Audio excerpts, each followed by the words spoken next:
Mesdames et messieurs, bienvenue à bord.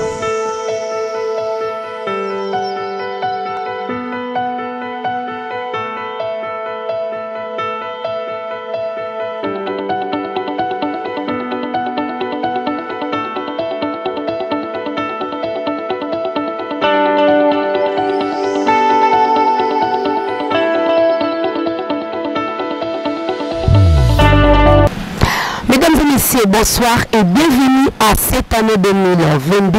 Je vous souhaite bonne année à tout le monde. Vous êtes à la maison, fan club de bienvenue à bord. Alors, aujourd'hui avec vous mesdames et messieurs, nous allons recevoir une grande personnalité des transports en République démocratique du Congo.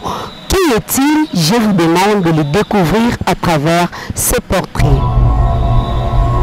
Déterminé au désenclavement du secteur des transports en République démocratique du Congo, Pierre Lutanga Wanga est aujourd'hui le directeur général adjoint à la Société nationale des transports au Congo, Transco. Licencié en droit privé et judiciaire, Pierre Lutanga a passé une grande partie de sa vie professionnelle dans les domaines des transports aériens et terrestre. Après avoir travaillé à Chabert en 1996, où il était membre de l'équipage, Pierre Lutanga a convaincu son patron pour son savoir-faire et son honnêteté dans le travail. Malheureusement, quelques années plus tard, l'entreprise est tombée en faillite.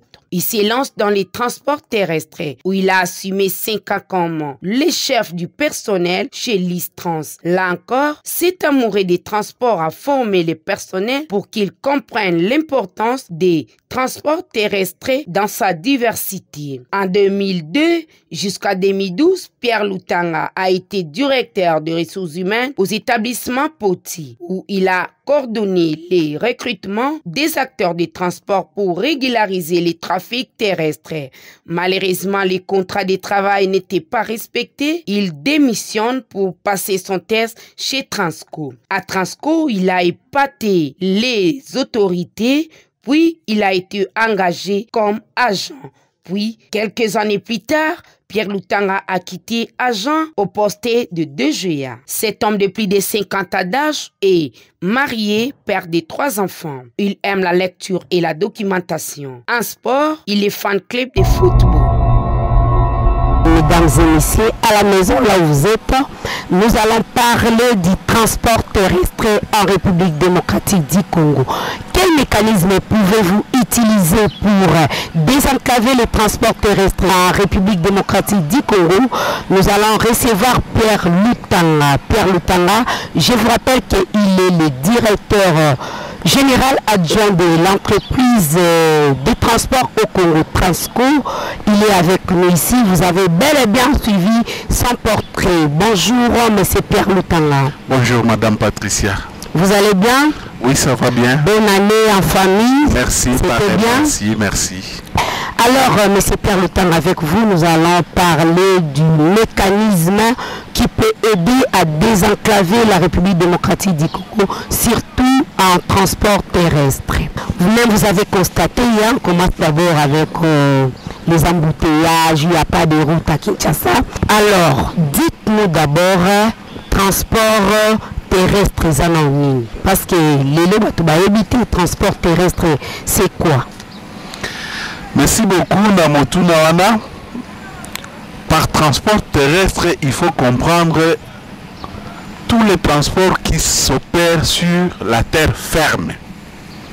Ezala train, ezala camion, jeep, voiture, autobus, tokoloba, et opérer transport terrestre. Maintenant, quand il y a transport terrestre, mais moi bokese nisiko écoute selon domaine. Bazo salela train, bazo salela nzela ya mituka. C'est seulement là où il y a des différences. Mais nyonso baza likolo ya mabele, ça s'appelle transport terrestre.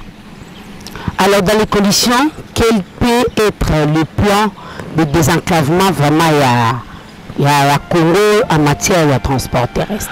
En fait, on a évité ce qui n'a aucun en termes à plan parce que tous un ministère Mobimba où ils ont s'occuper de désenclavement. Avec tout le respect, na lingina pe sakaka moi ba piste peut-être y a désenclavement.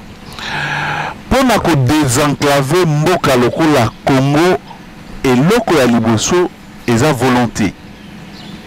Ceux qui volonté ezali, nous pouvons arriver à désenclaver ces pays. Et désenclavement nango ya liboso, il faut abandonner na plan terrestre. Moto aza par exemple na ex-Bandundu. Aza na bafufu na ye, il faut ya na Kinshasa. Menzela ezati. Oyoka kabazolo ba par exemple Kolokoso.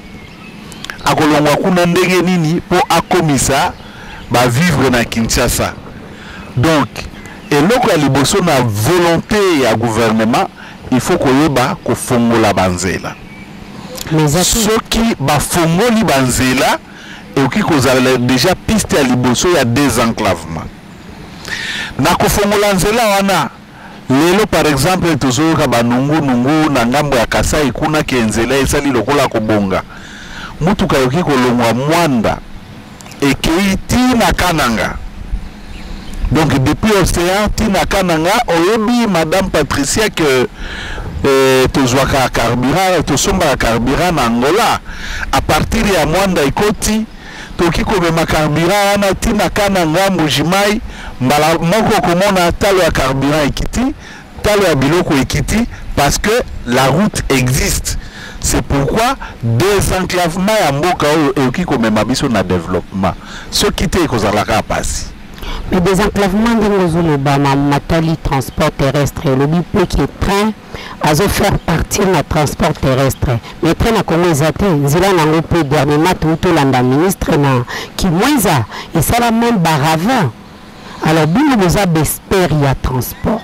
Est-ce que Mambozo le bavement n'a beaucoup ou Zaki Nyoso il faut bandilama? Est-ce que vous salim pour bazo coopérer ba train? Ba expatrié ba train ou tam bamboka mutaye ya panabiso. Nalobaki tantôt likambo ya liboso eza volonté.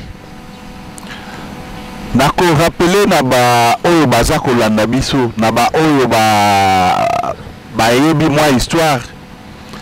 Na 19e siècle, Stanley Alobaka, sans les chemins de fer, le Congo ne vaut pas un penny. Donc, sans les chemins de fer na Congo, kufungwa manabiso eza passe. Parce que ba monaka monene ya mboka oyo. C'est vrai au lobby très exaté. Mais ceux qui n'ont lobby likambo à volonté, tout commence par là. Qui veut peut.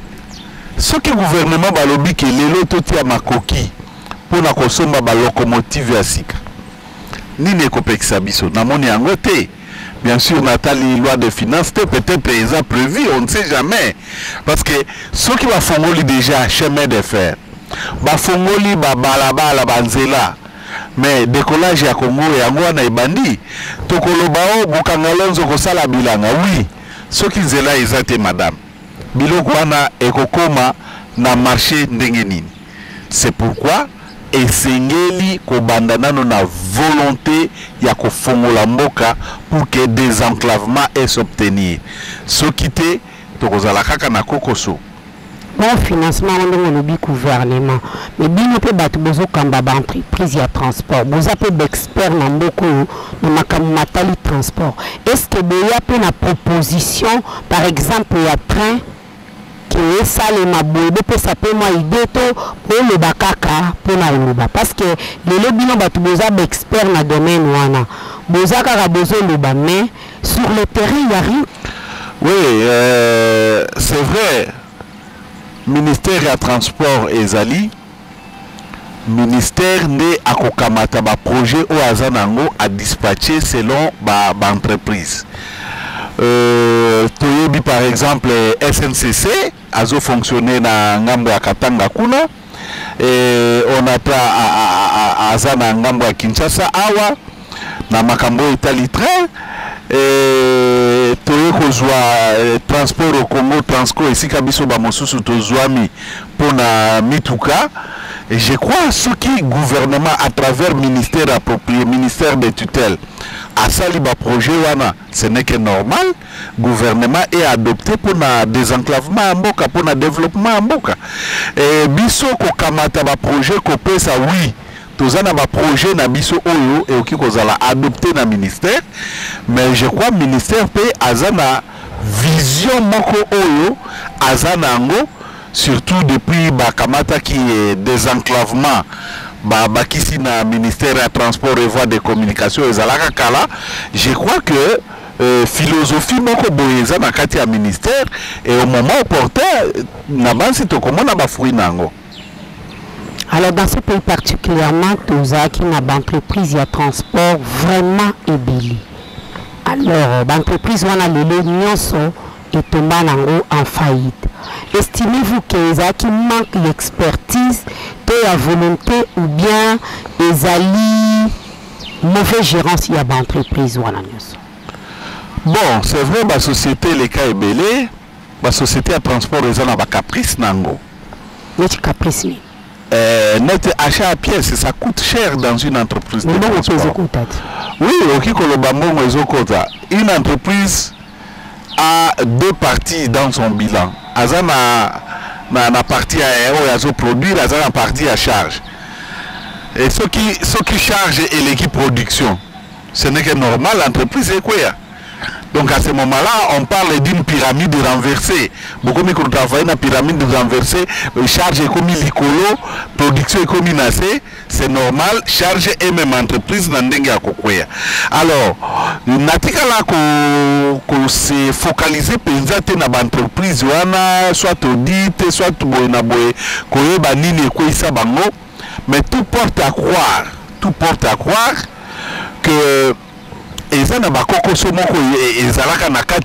l'entreprise ait pas entreprise kakaboye ce qui est en bonne forme et même batuba même nandimité na oki ko pesa exemple c'est vrai awa na domaine mosusu na domaine à transcoté mais na lingi na lobela transco moi moké parce que ndé sika na zwami toutaka na grève ya 8 mois. Qui sait peut-être si ça continue, entreprise elinga qui est kangama. Mais ba konzibatali baobi to mekana nous ko changer leadership. To changer bato mosusu ba kamba. Mais lelo tangu ba changer batu, to moni entreprise qui est liboso. Donc ça pouvait bon, ezomonana bosonde même na bajan ba ko sabino que pour le moment ça va. Donc ça peut être aussi un manque à leadership, un manque à un bon management et qui conduit la société na faillite. Tout comme qui cause la manque d'appui. Je m'explique. Société est à l'État. Bazana makoki par exemple, il y a que ça la likamosongolo mais bazana bosité. Parce que les lots, par exemple, si vous reprenez nous reprenons le cas de Transco, depuis 2013, les lots, tickets à 500 francs, parce que c'est le social du gouvernement. Alors, on a 500 francs, moyen, basala, makamomo susu, il y a comme même entreprise, libozo, exacté. Pour société et survivre, et qu'on s'enganine. Et qu'on s'enganine dans le poteau de subvention. Donc, l'État a zwa makoki moko boye akamatango atia na Transco pour que Transco a pallié na ba insuffisance na ye. Soki na ba société wana e bandaki ko sale maté. Ça pourrait peut-être être un handicap ou bandako même bango na ba faillite. Mais makoki wana eza ba biso ya ba pesi. Déjà tout parce que ma bis est à Sika. Oui. La pesi bino au moins 500 bis. Oui. Ceux qui bottaient déjà 3 saisons sales. Oui. Mon idée qu'ils ont déjà, ma possibilité déjà fait. Et ça bon côté madame. Il y a ce que nous appelons le manque à gagner dans bateau baza komada. Na oki kopé ça yo exemple. Je m'excuse vraiment ba téléspectateurs na biso ba limbisa soki nazo pesa kaya Transco parce que ndesi ka nazo sala naza na maîtrise à donner et puis yango ndeza sur terrain. Ce qui est par exemple na bateau bamata okokuta ba policier baza na kati c'est autorisé d'ailleurs ba militaire baza na kati ba handicapé baza na kati mais ce qui est nombre na bango par mois c'est combien? Pour la société c'est un manque à gagner na yango l'État il faut akamata moi mon solo apesa na transport pour na manque à gagner yango na lobby il se pourrait que la société à Kalababanda ko fonctionner na subvention ti manque à gagner wana et pas na bango et comme charge mon sous supplémentaire d'où et au ça là que la société wana ekanga mais ça n'empêche pas que ceux qui bango bakangi l'État a formé la plan des enclavements non des enclavements et ça t'est kakapona Kinshasa on doit désenclaver tous les pays les autres on a 26 provinces est-ce que désenclavement est quota la kaka Kinshasa non il faut quota la Haute-Ouélé, Bazoélé, Tchopo, Maniema ainsi de suite c'est en désenclavant tout ça les qui pour obtenir résultat il y a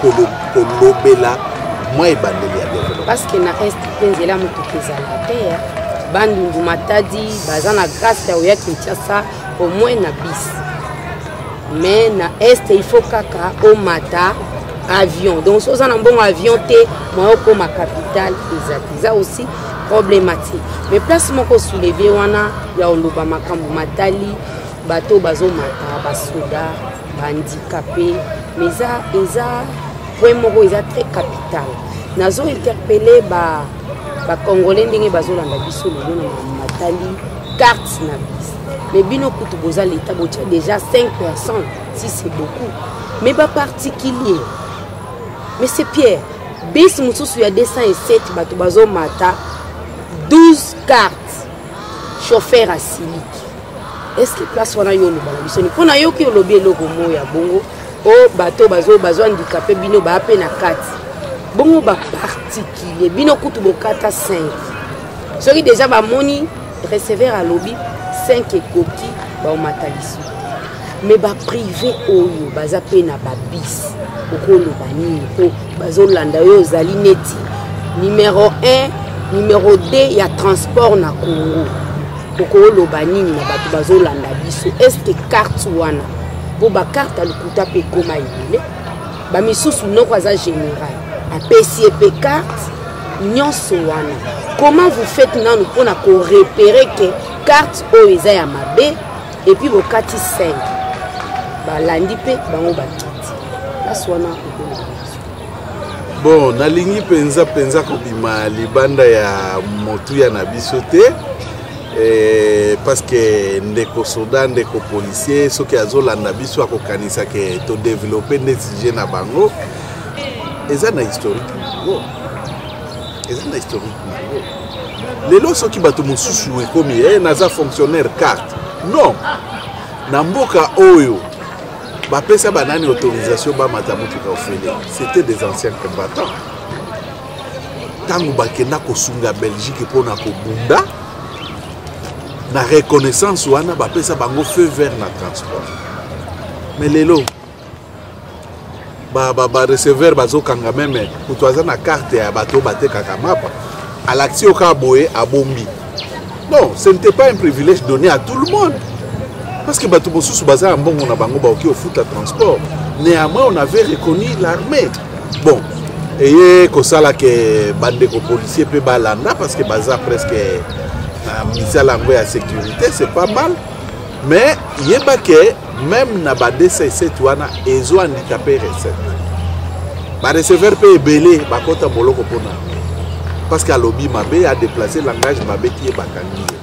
ben tout ça la nini baza mapinga ya mboka il faut kosunga bango je crois chef de l'état mokonzi Félix Antoine Tshisekedi Tshilombo auti kozwa solution moko ya motuya et nous saluons cette initiative ya ko kamata ba autocar autobus te mais autocar o eza même na climatisation na kati apesi armée bazotambola nango tozobona ba bisi moko ya kitoko à ce moment là et sali que ba petit transporteur ba subir penza charge wana ya ba carte belé mais quand cela ne tienne na zongeli lisusu na sujet na biso soki tokobunda pona désenclavement te eza lokola tozoboya développement il faut tout bunda pona désenclavement ya mboka oyo mboka eza ya kokangama makasi penza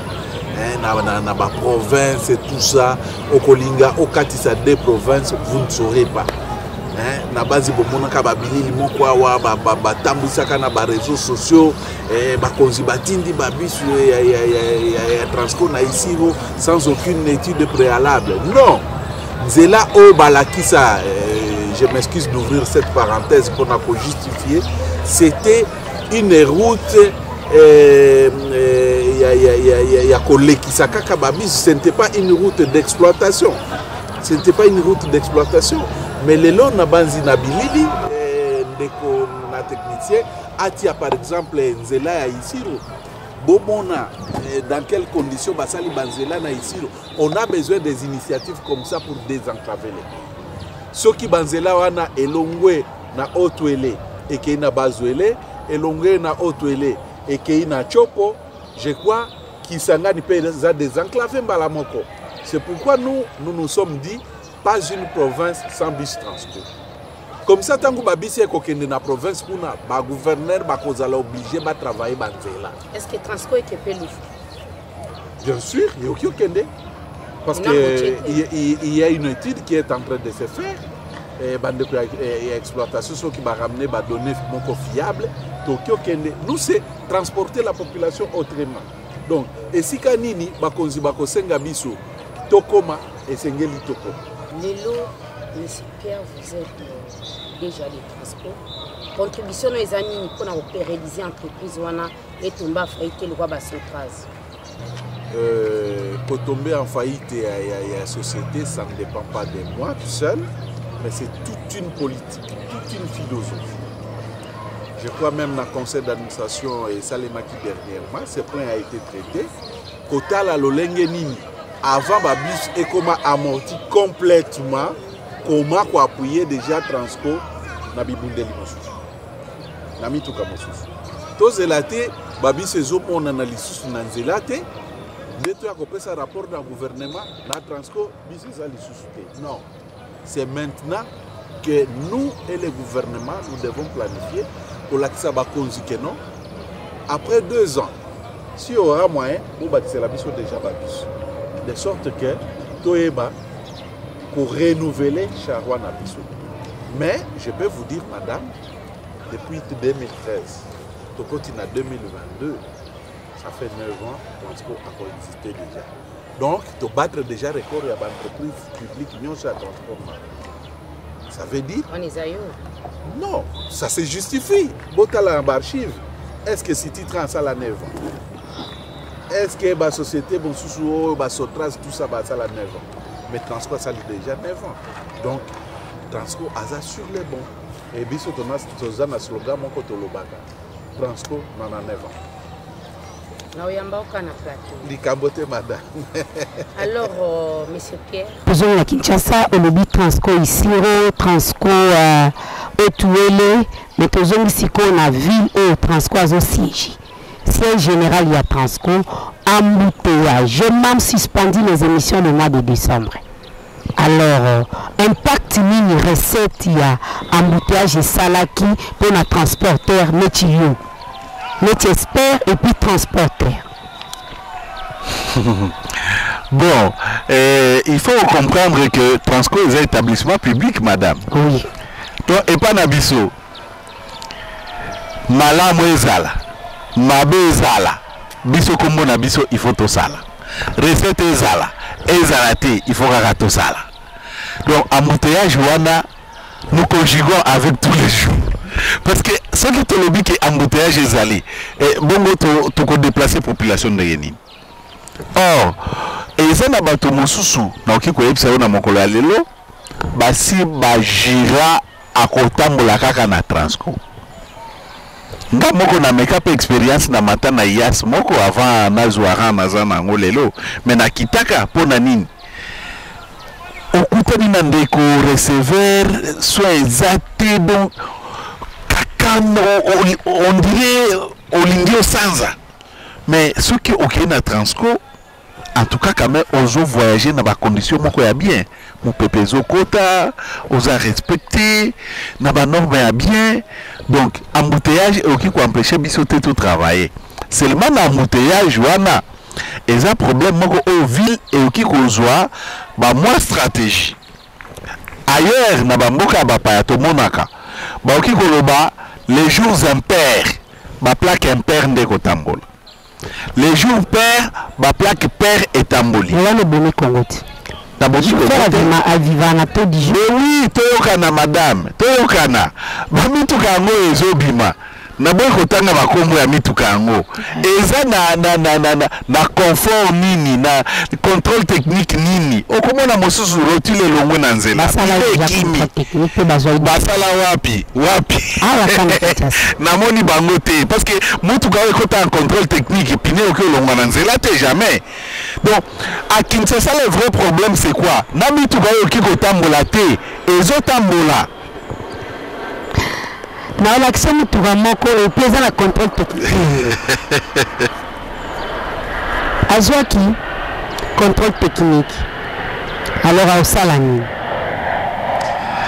bon désenclavement ya Kinshasa lelo tozolobela no Nathalie désenclavement ya Kinshasa ayo lobika baroute kuna ape baroute ezata soki eza na rond-point nga bapo okende cité verte na ipene ezaka nzela moko te madame oza journaliste nazongisi yo na mosala na yo oyokaki slogan bien euti na gouvernement balobi nini balobi Kinshasa pas une route qu'est-ce qu'on a dit Kinshasa sans route sans trou quelque chose comme ça bato eza te nga namoni bazosala sala même na village échangeur wana namonaki bazosala toleki na yo te na nzela kasi tokutani mpe na mais pour faire 1000 pas il faut commencer par un pas problème eza ya ozipa mabulu eza na nzela to ya kodesenclaver ville mpo banzela ekoma mo ebele en tout cas na place wana je suis un peu limité parce que naebi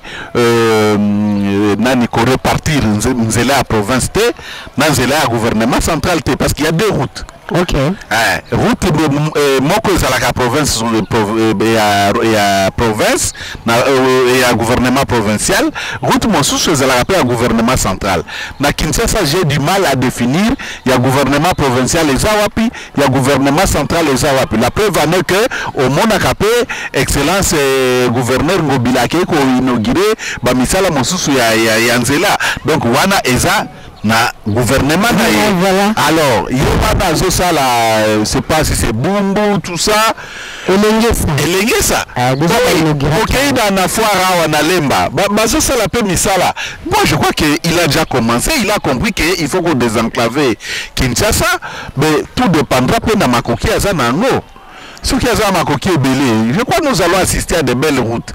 Et bon, ce qui Makoki est zaté, Batak c'est toujours foutate, et mon solo na compte à hôtel de ville, et Zoko tate. Il n'est pas un magicien pour qu'il y ait un bon qui s'abanzela, boy. C'est un peu ça. Contribution à les amis na Makambu Matali. Transport terrestre, azam moteur, il y a des enclavements, contribution aux années à ce sujet. Ben oui, transport terrestre, azam moteur, il y a des enclavements parce que non pas seulement na transport wana, au transport de personnes, mais ça peut na transport de marchandises. Le lot, ce qui est aujourd'hui par exemple, Nzela, il y a Matadi. C'est bon. Mais il serait souhaitable pour évacuer un grand nombre de conteneurs. Il fallait payer très marchandises et sales. Et ça, quand on a un cadre de transport terrestre. Moi, tout ce que je peux demander de tous mes voeux en tant qu'expert, tous les hommes nous makambo oyakala. Ce qui est au commun ici, au commun na gare, est abandonné. Ce qui est commis na Ubundu, gare eza abandonné. Ce qui est na Kalemi, na Kindu, na Lubumbashi, partout, train bandaki ko sala kala, ils ont mon analyse sous-souté. Premier problème, désenclavement et que ça les maté. Deuxième problème, chômage et zakomata. Troisième problème, vie sociale et c'est compliqué. Donc, juste parce que transport terrestre et zako salaté, nous sommes et commis enchaînement à problème. Est-ce qu'on peut comptabiliser le nombre de chômeurs na Congo? On a évité. Mais avec le transport terrestre, bah, 90%. 90%. Oui. Avec le transport terrestre, makambo belé et qu'on se décanté. Biloko eza talo makasi. Pourquoi? Parce que biloko ezota mbolaka na avion.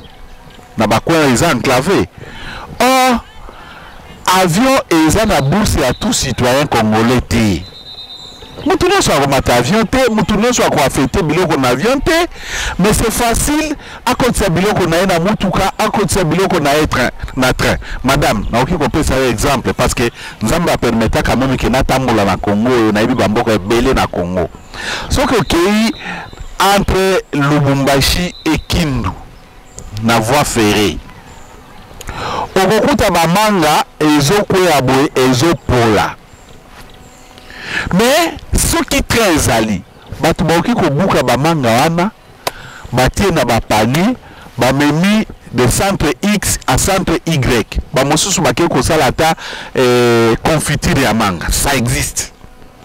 Déjà wana asali kamwa petit commerce nae, mosusu kuna ake ko transformer, okuna à revendre manga olie epola et comme na transformation et kosala ke manga na eumela na ndenge ya confiture. Et tout ça à cause de désenclavement. Il faut des enclavements et l'andabiso na moi lombango pour que le peuple congolais ameka ko respirer.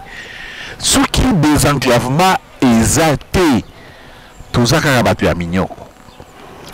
Alors le signal déjà, nous tendons vers la fin. Est-ce que vous pouvez aider notre pays à un conseil par rapport à Moutou où il vient créer l'entreprise de transport au Congo? Dans le transporteur, il y a transport en commun.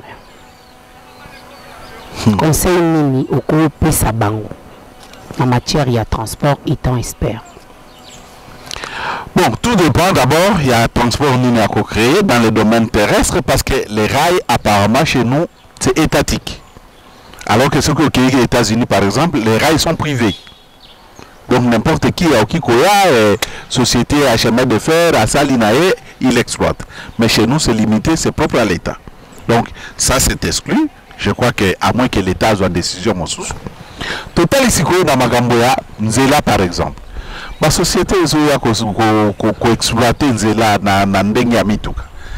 Dans ma remorque, par exemple, ça existait.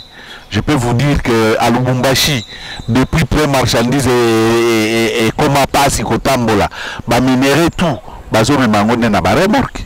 Donc c'est les transports terrestres. Donc c'est possible qu'on investir dans le transport na Katia Congo. C'est possible.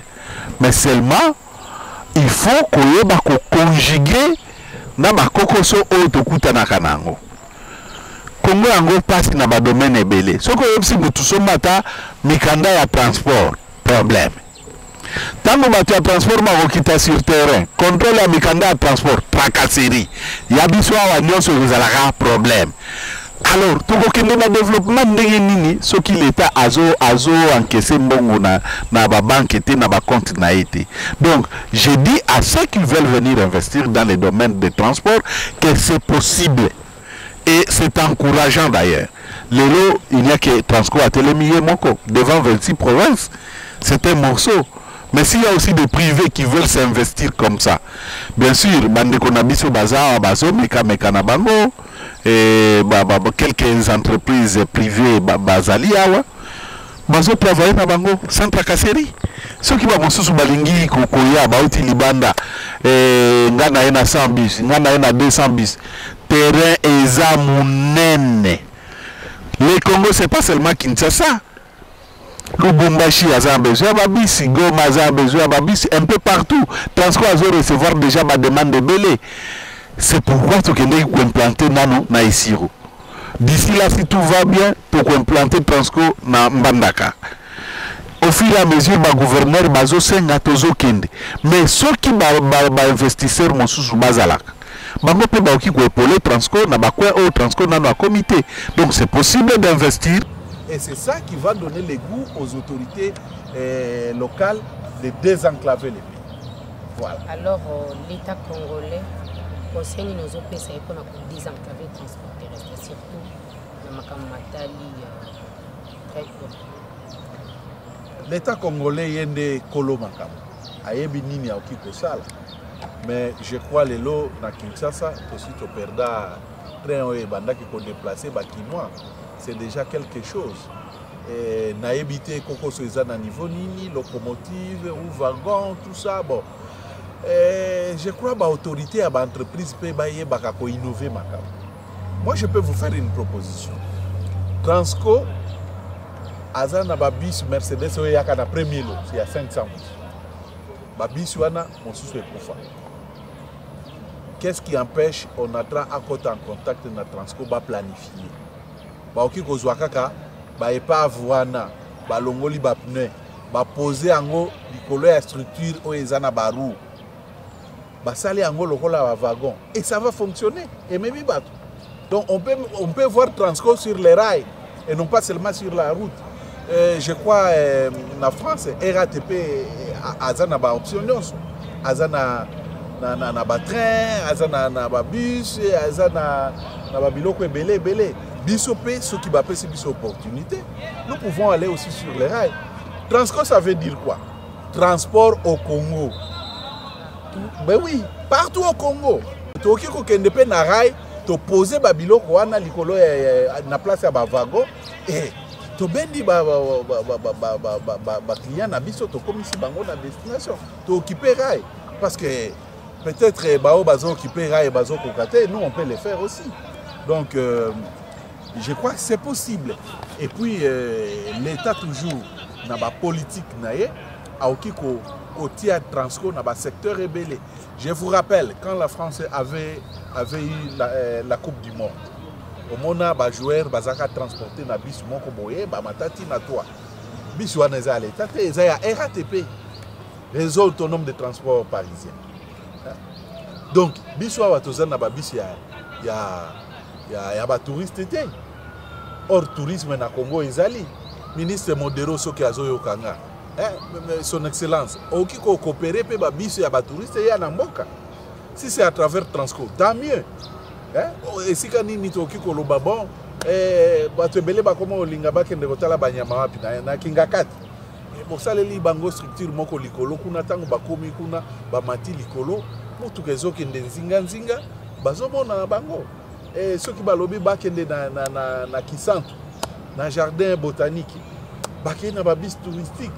Option donc le gouvernement a beaucoup à faire avec son entreprise, mais tout ce que nous disons, coup de chapeau à nos autorités parce que Baébaki qu'on réhabilité ou bien qu'on relancer Transco de la bonne façon et nous croyons que dans le cadre à désenclavement, dans le niveau terrestre, Transco c'est le meilleur établissement pour essayer de désenclaver. Parce que d'ici quand on se Transco à Kozala, et donc Transco c'est un moyen social de désenclavement terrestre par excellence. Basi Makaka Transco, Bato Moulango, pour désenclavement et comment on a un moko. Voilà tout ce que je peux dire pour comme conseil au gouvernement. Voilà, M. Pierre Lutanga, merci d'avoir répondu à notre invitation. Bienvenue à bas, vous remercie. C'est à moi aussi de vous remercier, madame, pour toute moi connaissance nabiso na contribution. Nous serons toujours à l'écoute si mon koloboko sengela nabiso pour tout accompagner ça ma contribution. Nous sommes là. Zambia permettait que tous à déjà une expertise moi likolo na makambo ya transport et pour remercier les sous bakonzi nabiso. Nandenge ba place qui confiance na kati na biso pour na ko secourir entreprise Transco bien que na yaki a pour na cadre anate mais na préféré ko remercier bango parce que ce sont toujours mes supérieurs. Merci beaucoup. Voilà, mesdames et messieurs, c'est par là que nous mettons terme pour aujourd'hui. Nous avons été très édifiés d'avoir comme invité M. Pierre Lutanga. On a parlé avec lui sur le mécanisme pour désenclaver la République démocratique du Congo en transport terrestre. Alors, je remercie d'abord l'équipe technique, Joseph Ikati et Isaac Lokombi qui ont contribué pour la réussite de cette émission et pourquoi pas 33 Titengue et Ademar Kele, des coordonnateurs et bienvenue à bord. Et je remercie Cédric Bouchiri, assistant principal et directeur général adjoint Pierre Lutanga et pourquoi pas Cédric Lungu, le boss de boss Bissolemba et sans oublier John Mandjekou de la Dejorka. Voilà, je vous retrouve la semaine prochaine avec un autre numéro. Bonne année à tous.